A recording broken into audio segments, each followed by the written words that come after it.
You're a SaaS founder, you've built something solid, but growth still feels harder than it should. Most SaaS companies don't fail because of bad tech. They fail because they've never become a must-have to the right customer. This podcast is here to change that. I'm Ton Dobbe, and this is the Remarkable SaaS Podcast. Every week I talk to founders in the trenches, facing friction, making bold moves, and building companies that last. We dig into real choices around focus, positioning, customer pool, team alignment, the things that separate forgettable software from the ones that people can't live without. No hype, no hacks. Just honest conversations to help you build something that people would miss if it was gone. If your SaaS should be indispensable but isn't yet, this is your podcast. Let's get into it. The guest on my podcast this week is Pete Hunt, CEO at Dagster Labs. These technical folks connect with the values of the product in an emotional way. Yeah. And it's a very powerful thing. It's like, people would choose JavaScript frameworks based on their values, something that becomes their like identity, right? And it's very, people say brand marketing doesn't work on developers. I just think it's completely wrong. This is Pete. We dig into what broke when his pipeline looked great, but deals kept slipping quarter to quarter. You'll hear why his users started defending Dagster like it was personal, and what it does to competitors trying to poach them. The conversation reveals why crossing the chasm meant changing his culture instead of preserving it.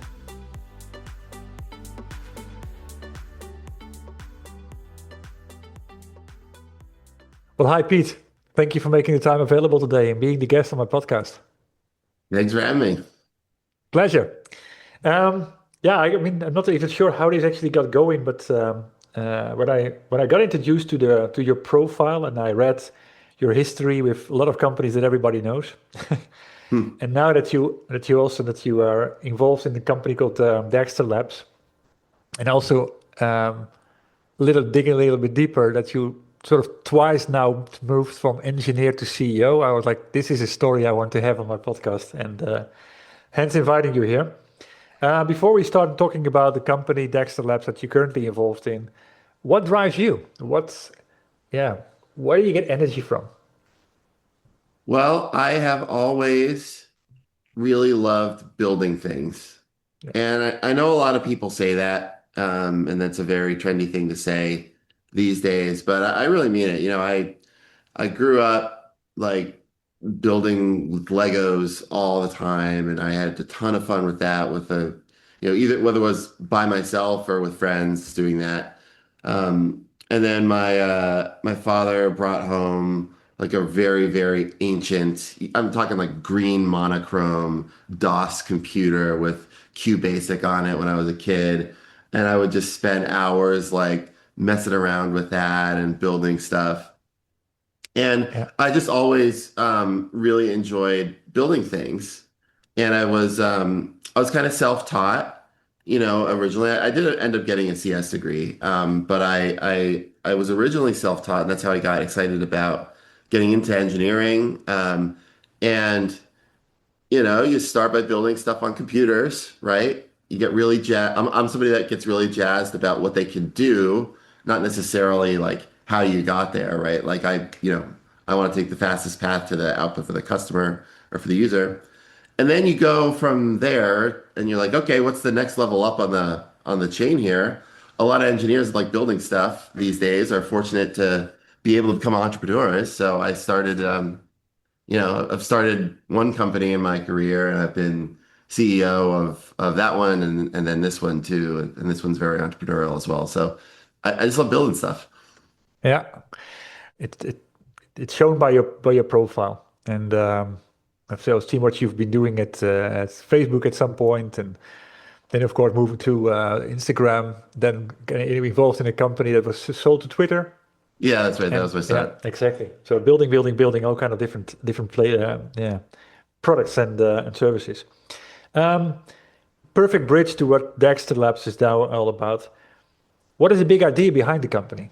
What is the problem that you saw at some point in time and said, hey, this needs solving?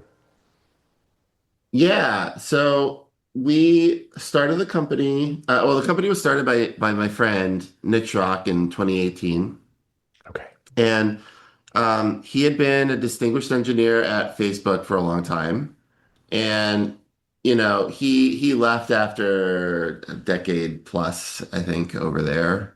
And he was trying to figure out what to do next. And he worked in social media for a long time, wanted to do something that was a little more serious, I guess, right? Like, if Facebook goes down, the world doesn't stop. But if your electricity turns off, or you're not able to get money out of the ATM, or you're not able to get the drugs that you need, that's a bigger deal, right? And so he wanted to take his particular set of skills and apply them to something like a little bit more foundational to society. And when he started asking around, and he's talking to financial institutions and life sciences companies and utilities and stuff like that, Mhm. data management always came up as a big challenge for these businesses.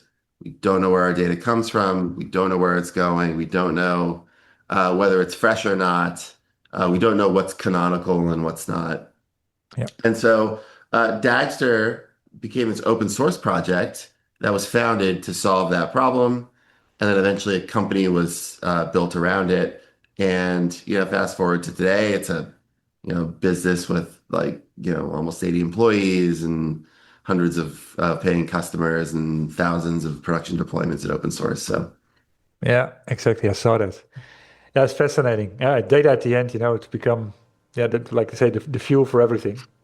that's But right. I mean, it needs to be good data. And like you say, if you don't know where it's coming from or where it's going to, or if it's actually the right quality, then things can go horribly wrong. That's right. So you started, well, the company was started in 2018, but then you came in, but I saw in February 2022 as an engineer, head of engineering. As the head of engineering, yeah. Yeah, exactly. And then about half a year later, no, actually a little bit more, 10 months later, you turned CEO. Yeah, that's And right. that sort of is now a pattern because I've seen it twice. So what happens here? Well, if you rewind to the start of my career, one of the things that has always, I don't remember who told me this. Somebody at some point gave me this advice, and I wish I remember who it was because it's been very helpful career advice for me.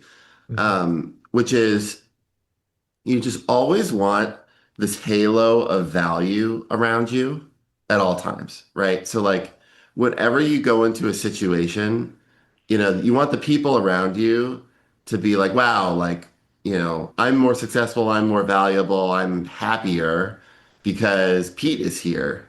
You know what I mean? It's very like, you just end up doing favors for people. You end up trying to go outside of your swim lane where appropriate. And I did that a lot at Facebook, and that's what got me started into open source. I kind of was helping out with a bunch of things, and I got pulled into something that was very high value. And I think a lot of people in their careers, they, especially these days, they try to really just do what they're supposed to do in order to get paid, get that performance review or whatever. And going above and beyond that, it doesn't necessarily directly translate to dollars today, but it creates tons of opportunities down the line. So when I got to Dagster, the job description was like, go run engineering. I was like, all right, I'll go run engineering. I know how to do that. So I spun up the processes, the incident reviews, the career ladders, doing the one-on-ones with people, started hiring some managers, that kind of thing. Mhm. And then I realized I was looking around, I was like, hey, like DevRel needs some help. Marketing needs some help. I'm just gonna go and start I'm gonna get engineering in a good spot, and then I'm gonna just start helping out a little bit over there. And um, I think what that ended up showing to Nick was, hey, this guy like is not a normal VP of engineering. He can do a lot more than that. And I had been a CEO before, so I knew the drill. And by the end of the year, Nick was like, hey man, listen, like I'm a solo founder. It's a lot of work being a solo founder and CEO of a scaling, Series B company.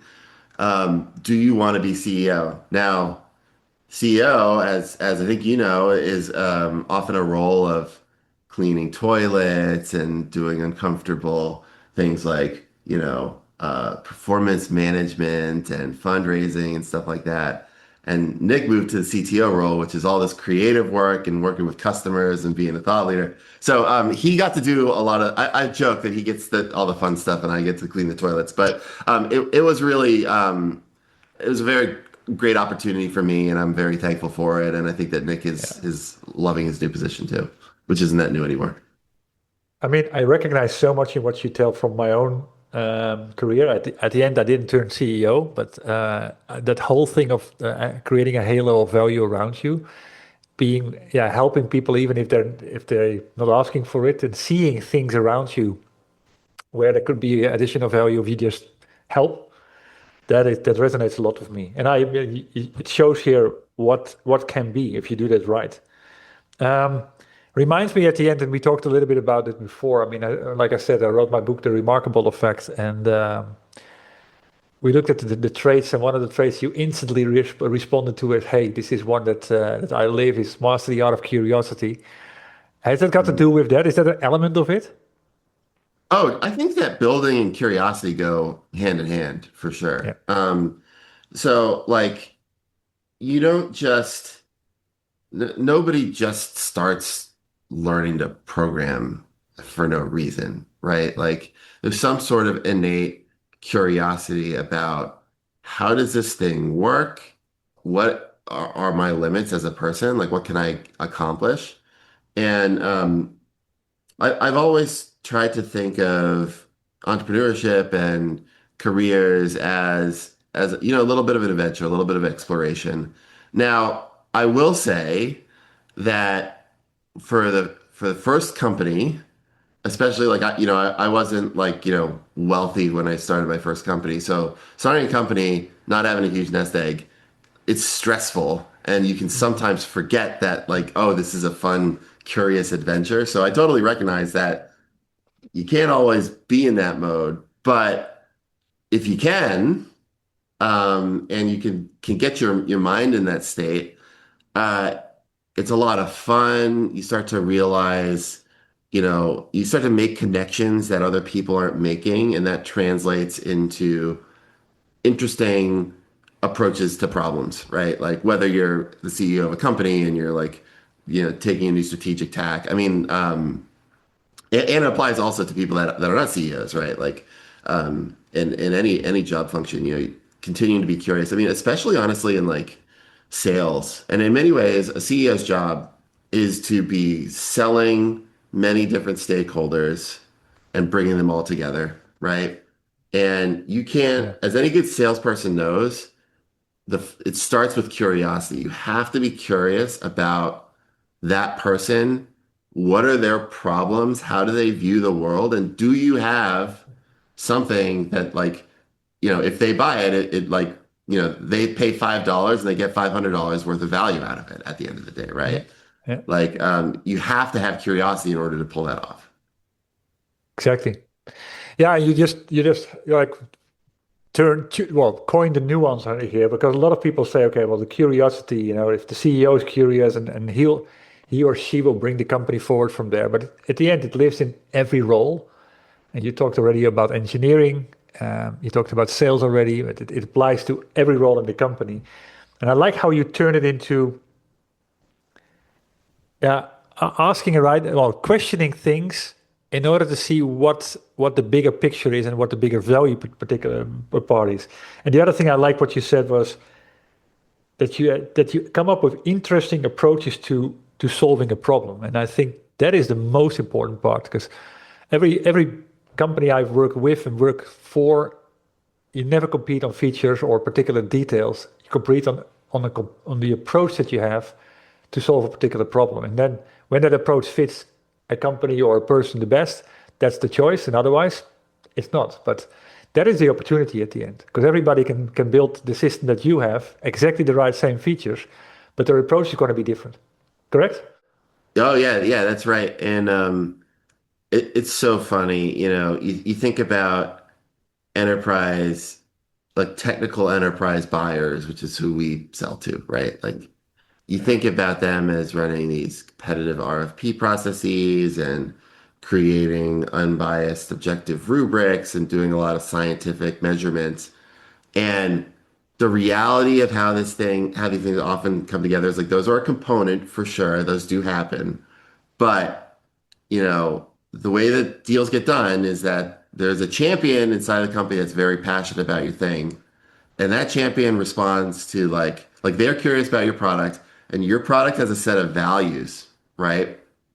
And those values are expressed through the marketing materials, the sales, and more than anything else, the product itself, what it does, how it's constructed. You know, With you. do we prioritize? Like a great one, a great classic trade-off. If you think like iOS versus Android, right? iOS, very easy to use, streamlined, but way less customizable. Android, you can pop the hood, do whatever you want, but it's like a messier user experience, right? Like there are people in both camps, right? And what happens, and in enterprise software, it's a similar thing. And these technical folks connect with the values of the product in an emotional way. Yeah. And it's very interesting to see how people play. It's like a very powerful thing. It's like I used to work in front end, and people would choose JavaScript frameworks based on their values, Is one oriented towards people with CS degrees or is one oriented towards people with a design background? Something that becomes their like identity, right? And Exactly. it's very people say brand marketing doesn't work on developers. I just think it's completely wrong. Well, you're touching upon another trait in my book, hitting the well, Mm, surprise and hit the right nerve, and particularly the hitting the right nerve part. But I yeah. agree. It is the set of values that went in, sort of the belief system by the developers, how to solve a particular problem. And some people go left and some people go right, and there's no right or wrong with that. Mm, The only thing that counts is what is the outcome at the end, and whether that fits you better or not. that's right. And people forget that, I've been in the ERP space and in the finance space, and it's an enormous commodity area. At the end, all these products have something that's uniquely, yeah, that have some unique values that went in building it, and therefore Yeah. everybody has a place in the market. Now, talking about you talked a little bit about the history of the company and it became a data orchestration platform. Um, if I count the close to 400 podcast episodes that I've done, there's been a couple that are in that space as well. So I can Hmm. imagine that this is a commodity place or commodity space that you're playing in. What are you then doing also from your head of engineering background? How do you ensure that you keep your differentiation going, the defensible part? How do you keep building the moat of the product? Yeah. So we this is not I'm not entirely blaming myself here. Like the whole team had a roadmap when I joined and we executed on the roadmap. We have great people. But when I joined, we were like number three or number four in the category. And Mhm. these days, we're number two after like a very widely deployed incumbent. And for greenfield applications, we're probably number one at this point. So we were able to actually make serious moves in the market despite being not as well funded as some competitors. And like you said, there's other data orchestration tools out there. What makes us different? So we did a couple of things. I think if you read a sales or marketing book, you would say that we picked a very focused segment. Mhm. If you talk to an engineer or product person, they would say we have a set of values in our product. Yeah. That the reality is like we made a decision. We said, listen, our product is going to be for the more technical person. Okay, like like the data space, data engineering, data analysis, etc. There's a diverse set of people that work in that category. Some of them come from an engineering background, some of them come from finance, and we were saying, listen, the people that come from finance that are more comfortable in Excel or point and click tools, we're just not going to serve them. Okay. And we're going to focus really on the engineers and or people that come from an engineering background and make a tool that really speaks to them. And it turns out that's a growing segment, and that's a segment that's very empowered within the organization, and they can drive decisions in ways that other personas can't. And so Mm. that was the correct bet. We built our product in a way that really spoke to them, and it really landed. We have a passionate community of people that really love the approach that we take, and Yeah. really see. Yeah, I think some people on Reddit see it as a crusade where it's like, you've got software engineering best practices crusading against the barbarians that use point and click tools. I don't actually see it that way, but some of our users do. Let me make a small interruption here. Pete just made an important remark that sets his approach apart from most SaaS leaders chasing growth. He explained that some users don't just use Dagster, they defend it like it's personal. They picked a side.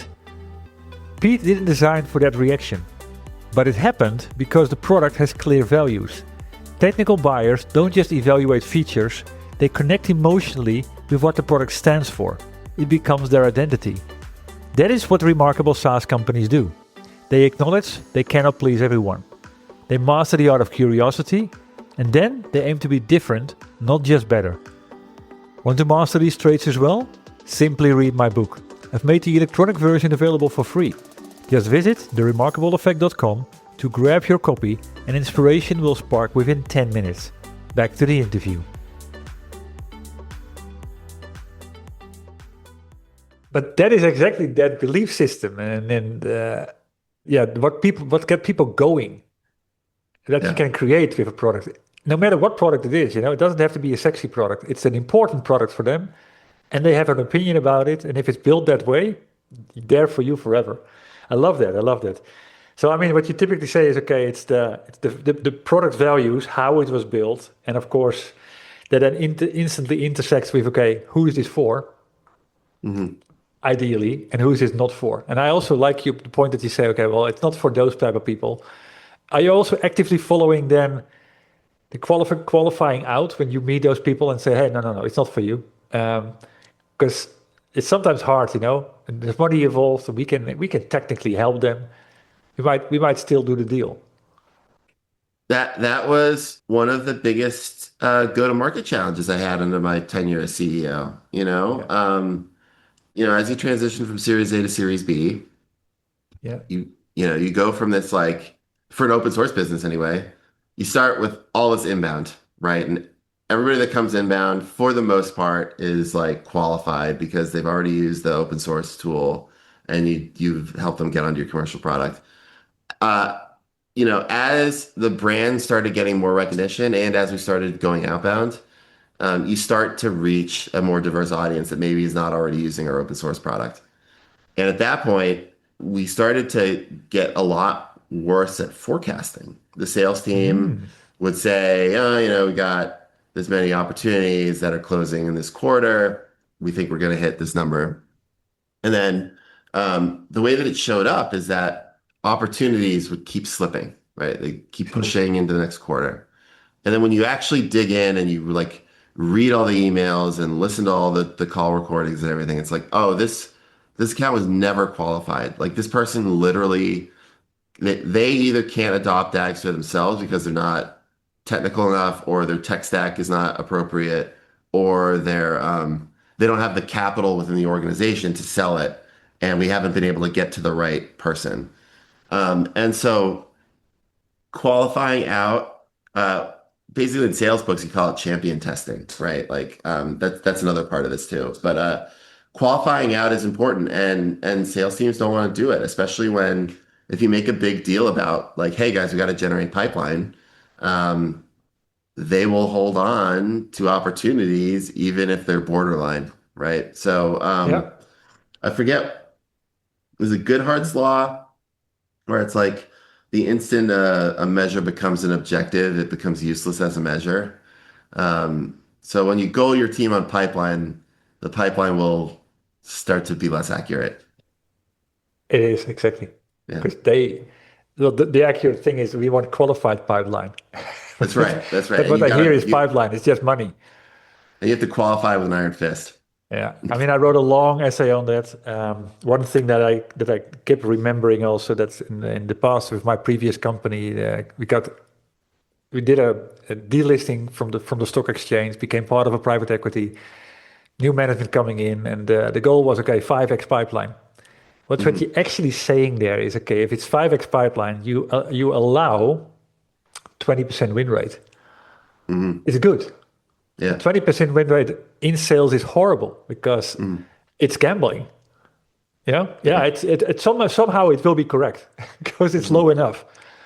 And the moment you Yeah. start saying really no to things because it's not the business that you want, it's gonna drag the business down because there's a lot of other rules around it. Everything will start to become far more predictable, like you say. And suddenly you had a forecasting problem, and Right. it Right. wasn't because your product got bad or your organization got crazy. It was just a sloppiness. Yeah. Yeah. Yeah, it's fascinating how that always works. And yeah, as you see, it's not only a challenge that you have in the startup phase, because then things can be really hard to forecast. No, it's Series B. It's Yeah. company's been Oh around for yeah. a while. Things are proven. Um, yeah, I mean, you started in sort of year 3, year 4 of the company, Hmm. and you've seen the growth, and there's been more funding into the company. What is a challenge what is maybe the biggest challenge that you face where it comes to the scaling part, going from A to B and the expectations that are connected to that? Oh, you know, the companies talk a lot about scaling and preserving the culture, Yeah, right? Like that's a very common thing that people say. I like to not regurgitate common wisdom, as I think you know. Our challenge was not actually preserving the culture. It was changing the culture to better fit the needs of the business at our stage. So if you're familiar with crossing the chasm, right? The type of, everybody talks about how like, your sales strategy changes when you like are crossing the chasm. But like in order to change anything about your business, like culture has to reinforce that, right? And so we had and continue to have a great culture of very smart people working on very hard technical problems, targeting the very technical end of our market, right? When you go out and you start crossing the chasm and you start selling to companies that are not cutting edge financial services and tech companies, like your product taste has to change, right? You have to some of those point and click UIs that we were pretty resistant to, you actually have to go in and do those because those are the yeah, things that, you know, users can onboard very quickly. They can see the value very quickly. And, people that are not necessarily early adopters, want that type of stuff. true. And we are a culture of, and I don't know how to run an org any other way, like individual empowerment and like hiring a bunch of self-starters and having them figure out what they should do. And if you don't have a culture that points them in the right direction, you can get kind of off into the weeds. And so there are some moments when we didn't realize that we were in like mid leap over that chasm and we shipped some features that were like definitely early adopter features that we should have shipped to kind of the middle, what I call kind of like mainstream culture audiences. Mm, And those features were flops. And I think that like, you know, over the last, 2 years or so, we haven't had one of those. But, back in, I think it was like 2023 or early 24, there were a couple of them. And we had to yeah, like very consciously adjust our culture and be like, listen, for certain parts of our product, we can't be as engine-led anymore. We have to be more design-led. And that yeah, cultural change took a long time. It was a lot of work. And it's honestly still going on. yeah. Yeah, it's like you say, it's the behavior of people. It's people have been hired this way. This is in their DNA, and this is the way they were doing things. One That's thing right. that you point out here, it's not about preserving culture, but changing it. That goes back again also, and your point about self-starters and people that takes responsibility and just own it. It goes back to the curiosity example. And another Mhm. thing that I read somewhere in one of your earlier blogs or podcast statements was that, okay, and you highlighted it earlier on, that you went from number four to number three to number two, officially sort of number two in the market and number one for greenfield. But on the number 2 point, I noticed a quote that was, you have to be 10x better being number two. Yep. I think that's also a cultural thing. So how do you go about it? You know, one of the things that I think got me the CEO gig, which was not intentional, was I came to the company and we we're a second mover, right? There's already an established incumbent Apache Airflow, and we were like number three or number four at the time, right? And we were releasing. This was 2022. We were releasing version 0.8 point something. And they were like, all right, we're like committing to no breaking, like we've committed to no breaking changes for like the past 6 months and we're doing a good job. Stick with that. And I was like, guys, why don't we just like call it 1.0? They're like, well, like we're not quite ready for 1.0. Like there's a bunch of stuff we want to do. And like, Apache Airflow wasn't 1.0 for a really long time. And like, we're, on the same timeline as they were. And my counterpoint was like, guys, are there any breaking changes? Like, can we commit to no breaking changes for a while? And they were like, well, yeah. And I was like, listen, like, I get that Airflow was able to stay at a 0 dot version for a long time, but like, we're the second mover. We have to be better than them. And like, we have to be more aggressive and we have to be like 10x better than them. And it starts by like a 1.0 version number that comes with a certain set of commitments from us and inspires confidence in the market. And you could just see, like, all we did was take our existing plan and basically slap a 1.0 label on it because we already had a backwards compatibility commitment with our customers for a long time. And you could just see the inflection point at that point. Mhm. Yeah. And it's a silly little thing calling it 0.9 versus 1.0, but users really care about the version number and the commitments that come with that. Such a good example. And this is about the, like you say, giving guarantees. Yeah, And even if it's implicit or it's on paper, the moment you start giving guarantees, whatever the guarantee is with your product, your organization starts to own it in a completely different way, and you become a better organization. that's right. And a lot of organizations already do those guarantees without even noticing, and just making it explicit gets to this type of energy. Love it. Great example. Um, so it's not about working harder. It's not about working more hours. It's not about, correct? Yeah, I mean, I think that it's about the way I see it is there's kind of like three dimensions to a lot of employees, myself included. I think that there is a competency or a skill component, like are you a good seller? Are you a good programmer? I think there's an agency slash like work ethic component. Like, do you sit around and wait for someone to assign you work, or do you proactively go out and do it? And are you willing to like work really hard to get what you want? Yeah. And then I think that there's a third leg of that stool, which is communication. Can you make legibility is big right now?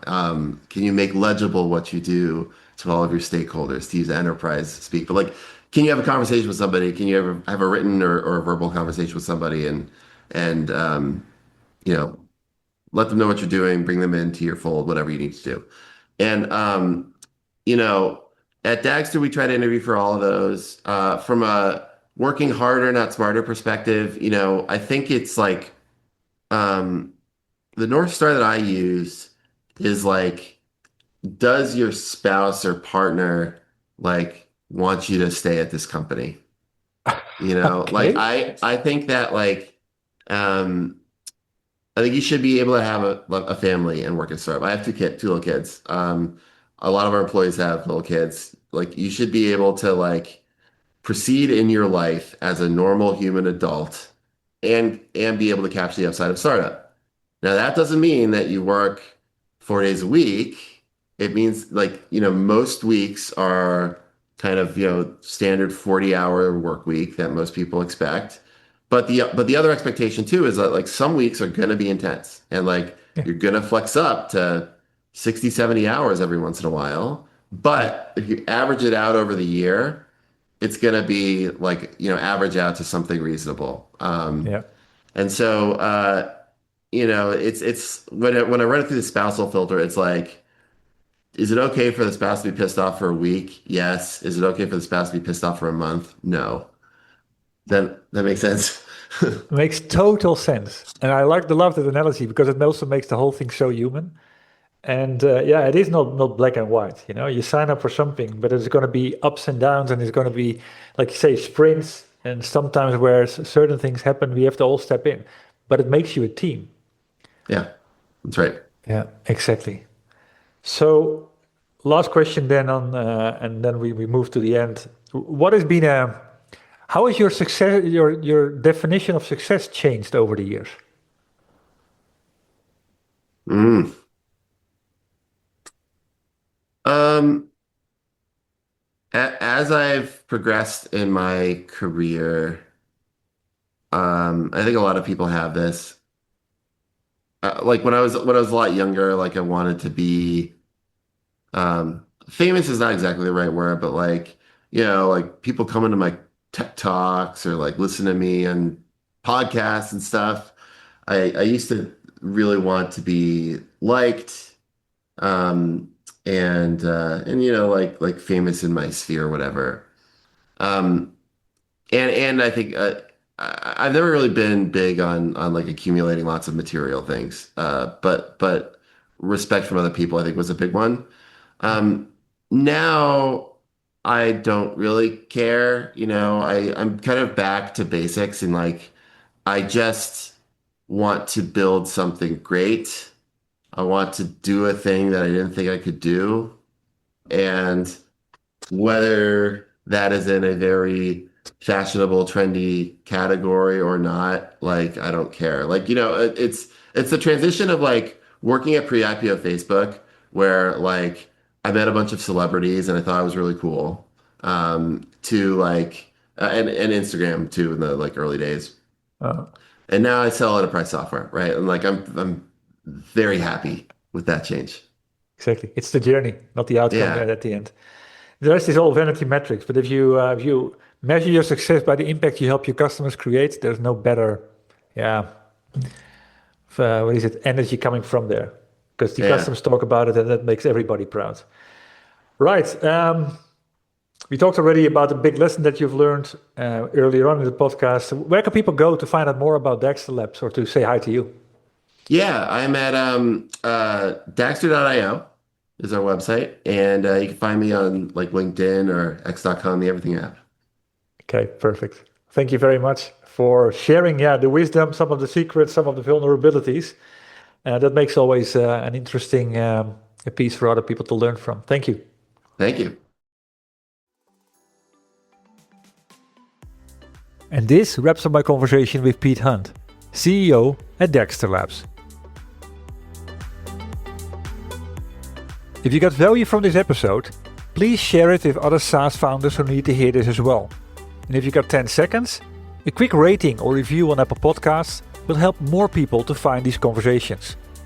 Thank you for listening to the Remarkable SaaS podcast.